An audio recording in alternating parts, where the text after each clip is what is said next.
Hello and welcome to the Global View on this Monday. I'm Andrew Gagan. Thanks for joining us as we get this week underway here at AusBiz. Let's first take a look at what happened over the weekend. Now, President Trump saying an agreement with Iran to end the war has been largely negotiated. However, he subsequently said he did not want to rush into any deal.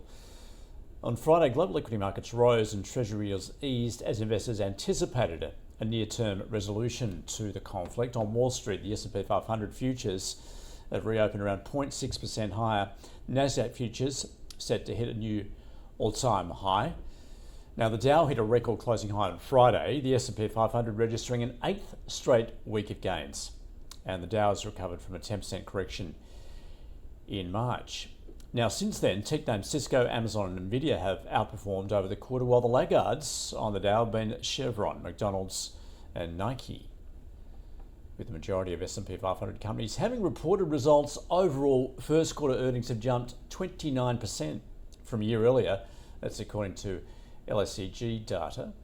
Now, among the companies reporting this week are cloud software provider Salesforce and Dell, which sells servers, and several key retailers report, including Costco, Best Buy and Dollar Tree, as investors look for signs that elevated fuel prices might be eroding consumer spending. Walmart shares slumped last week after it stuck to its conservative annual sales and profit targets.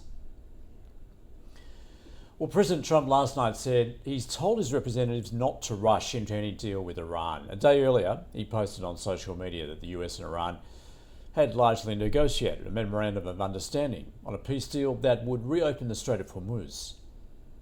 He subsequently clarified that the US blockade on Iranian ships in the Strait of Hormuz would remain in full force and effect until an agreement is reached, certified and signed.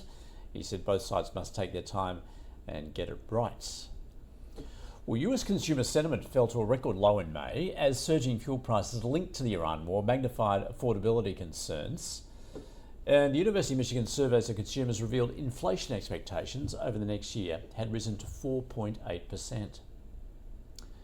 Meanwhile, Federal Reserve Governor Christopher Waller, a noted dove, has said the Fed should axe the easing bias from its policy statement and consider a possible rate hike. He said it's just kind of crazy to say you could start talking about rate cuts in the near future. Well, shorter dated US Treasury yields jumped on Friday following the consumer sentiment survey. The US 2-year was at 4.12%, the 10-year at 4.56%. The Australian 3-year government bond yields rose to 4.56%, the 10-year around 4.96%. The US dollar index was up slightly. The Aussie is currently trading at 71.6 US cents. Well, oil prices have hit 2-week low on optimism that the US and Iran were moving closer towards a peace deal, even though they remain at odds over key issues, including blockades in the Strait of Hormuz that continue to restrict oil supply from the Middle East. So Brent crude futures down almost 5% to just under $99. That chart hasn't updated. So $99 a barrel. Last week, Brent fell more than 5%. Gold fell on Friday to register its second straight weekly loss, closing at around $4,510 an ounce. And copper futures up close to 1.5%. Iron ore was up at $108 a ton, and Bitcoin that is trading at around $77,000. All right, let's get across those global market moves with a focus on New Zealand. Matthew Goodson is joining us from Salt Funds Management. Matthew, welcome back to you. How have you opened there in Auckland? Morning. We're up about 0.5% at the moment on typically light early Monday trading. And really, I guess, looking forward to the end of the week where there's going to be a whole range of MSCI index changes and flows. So certainly expect a big build in volume towards the end of the week. All right, so I've just mentioned, obviously, that development over the weekend, the news flow as far as President Trump is concerned. Oil prices are significantly lower. So do you feel as though, or are you expecting that that is going to buoy investor sentiment? Yes, most definitely. I mean, it's very hard to know when we're going to have an outcome. The contours of the outcome are fairly clear. A reopening of the strait and some form of nuclear deal. But I think what's changed here is previously there was denials that they were even in talks. Now it's very clear that they're in the advanced stages of talks. So just fingers crossed that they reach an appropriate outcome. But of course, And I mean, Matthew, we've heard this many times before, haven't we? Certainly from President Trump, that a deal is close and it hasn't eventuated. How cautious do you need to be as an investor as you approach that, particularly react to that news? yeah, well, you have to retain a little bit of caution clearly because something could easily go wrong at the last minute, and there's all sorts of parties with different incentives at play here who may wish to blow a deal up. So that's always the fact you have to keep in the background. Well, let's then focus on what you're seeing in New Zealand, just in terms of results. Overall, what are some highlights for you? Yeah, no, it's a really big week coming up. We have a March tax year end in New Zealand, so a big day tomorrow with Fisher Paykel Healthcare and Infratil, two index heavyweights.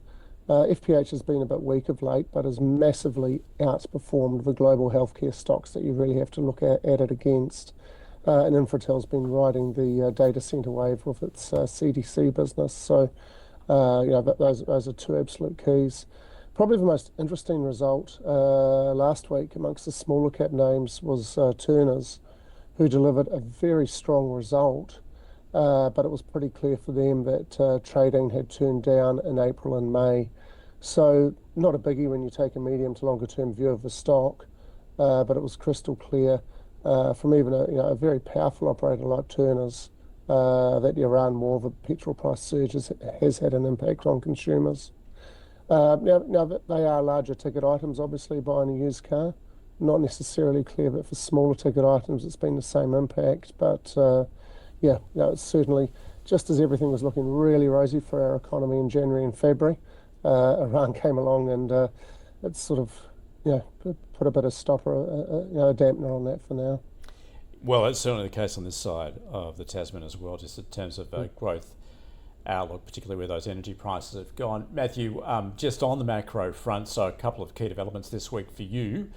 You got the New Zealand budget out, I gather, on Thursday, but prior to that, also the latest interest rate decision from the RBNZ. That's right. Look, it's crystal clear the next RBNZ rate move is going to be a hike. That's what the market's pricing, but it probably won't be on Wednesday. The market's only pricing a 25% chance of a hike. There's still plenty of spare capacity in the economy. So really, I think we'd want to see the Iran situation solved and the economy start to bounce back to growth. And then you could see several hikes in reasonably short order, perhaps later in the year, certainly next year. Then the budget Thursday, crystal clear signals that it's going to focus on spending cuts, both now and particularly in the future, to the civil service, where spending has certainly ballooned out in recent years. Not expecting the major tax changes that have roiled Australian markets in the last few days. No, that has been a dramatic response here, given the changes are quite radical. So when you're looking at the effect of the Iran war on the Kiwi economy, particularly the effect of those oil prices and more broadly energy, have you seen the inflationary effects flow through to the economy? On a headline basis, absolutely. And in fact, because we haven't subsidised petrol prices at all with any temporary excise tax cuts, we've had some of the largest petrol price rises in the world. But the primary sector is still absolutely booming. Dairy sector, apples, kiwi fruit, what have you. The only segment of it that isn't really is forestry. So what was a two-tier economy, which was starting to finally feed through to the urban centres, Iran's really put a dampener on that. So just hopefully we reach a solution and the economy can rebound to the sort of growth it was starting to display in January and February. Matthew, great to get across what you're seeing on your side of the ditch. Have a great week. Thanks for joining us from Salt Funds Management. You too. Thanks very much. See you. All right, let's turn to the open here then. And look, taking a look at S&P ASX futures. Now, this is where it closed on Friday. Bearing in mind, we have had that news flow out of the Middle East. Well, certainly from the mouth of for Donald Trump, talking about the two sides being very close to a resolution. He did walk that back a little, saying they're in no hurry to make a deal. Nonetheless, as I mentioned there, on Wall Street, S&P 500 futures are up around 0.6%. So you would expect perhaps that is going to reverse, and there's a good chance we're going to open in the green here.